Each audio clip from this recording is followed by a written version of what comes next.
Hello, my name is Chantel, and this presentation looks at the personality of a business student. In this presentation, I will look at the results of IPIP-NEO assessments taken by my fellow organizational psychology students. I will try to find consistencies among my classmates and the big 5 traits: extroversion, agreeableness, conscientiousness, neuroticism, and openness. The analysis has been prepared by transferring all results to a spreadsheet, summarizing the results, calculating the averages, medians, and modes, and then preparing graphical illustrations of the results. Firstly, let's look at extroversion scores. There were no obvious consistencies among the extroversion scores of my classmates. The average extroversion score was 58, and 57% of us landed on the high side of the scale, with 43% on the low side, so a fairly even result. However, if we look at the scores on the slightly more detailed graph on the right, we can see that the biggest segment of us were in the middle of the scale, suggesting average levels of extroversion. The agreeableness scores paint a similar picture with, again, a nearly even distribution of scores on the high and low ends of the scale. Also, like the extroversion scale, we can see that the majority of us were in the middle range of the scale, suggesting average levels of agreeableness again. Once again, the conscientiousness scores painted a picture of even distributions.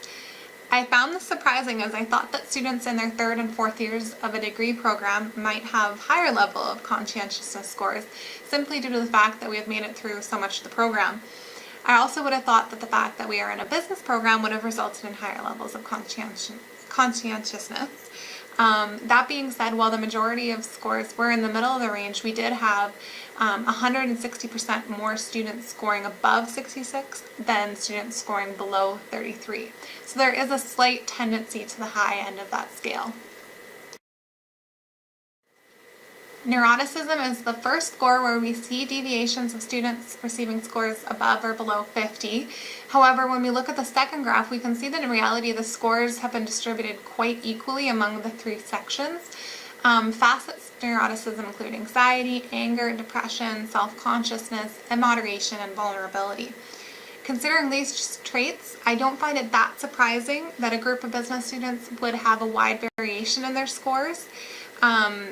And that there is variation among us, as I don't see these traits as being indicative of career path or success. Lastly, openness is one personality trait where I found there to be a great amount of similarity among my fellow classmates. 86% of us had scores of less than 50, and nearly 70% of us had a low score of less than 33. Openness is categorized by imagination, artistic interests, emotionality, adventurousness, intellect, and liberalism.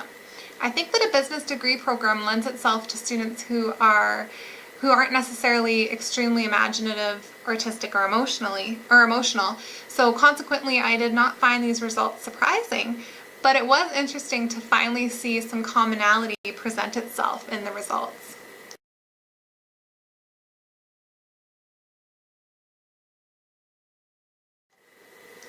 In conclusion, it is interesting to see the differences and similarities among myself and my fellow classmates. However, in an analysis such as this that's quite generalized and has a small sample size, it's hard to draw any serious conclusions.